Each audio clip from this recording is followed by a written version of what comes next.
Before we take a few questions, I'll just make a few comments. It shouldn't surprise us that after Brian flew across the lake to have dinner with George W.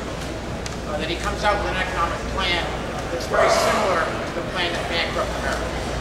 Deficits, unending deficits, tax cuts for the wealthiest Vermonters, and budgets that don't balance.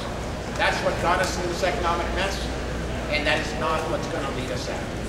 Let's talk a minute about what's going to lead us out.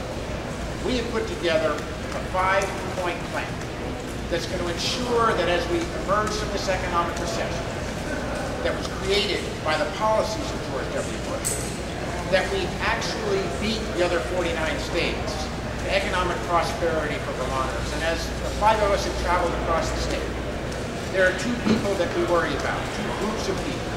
The first is the ones that we all think about first. Those Vermonters who've lost their job, who can't find a new one, and you find that they have lost not only their self-confidence, but their hopes for the future. The second is many Vermonters who have a job, but find their incomes are dropping, their bills are mounting, they're working 2, 3, 4. I talked to a woman in Bennington County working 5 jobs, 7 days a week. A single mom with a daughter in high school who wants to go to college, they can't keep up.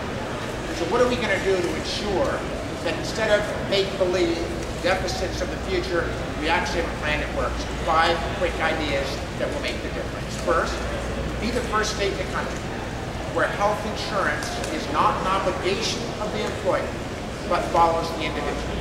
Second, ensure that we have a tax policy that grows wealth and grows jobs.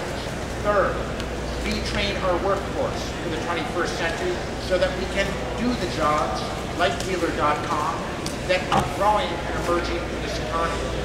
Fourth, let's be sure that we are the first in a nation that provides early child education so that particularly women don't have to make horrid choices between going back to work and child care that they cannot afford. That's the status quo.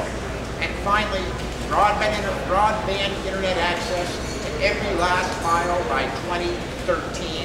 We have to get that done. Frankly, dealer.com couldn't survive without it. There's no Vermont small business will survive without it. We will get it done. Those are the infrastructure pieces that make a big difference.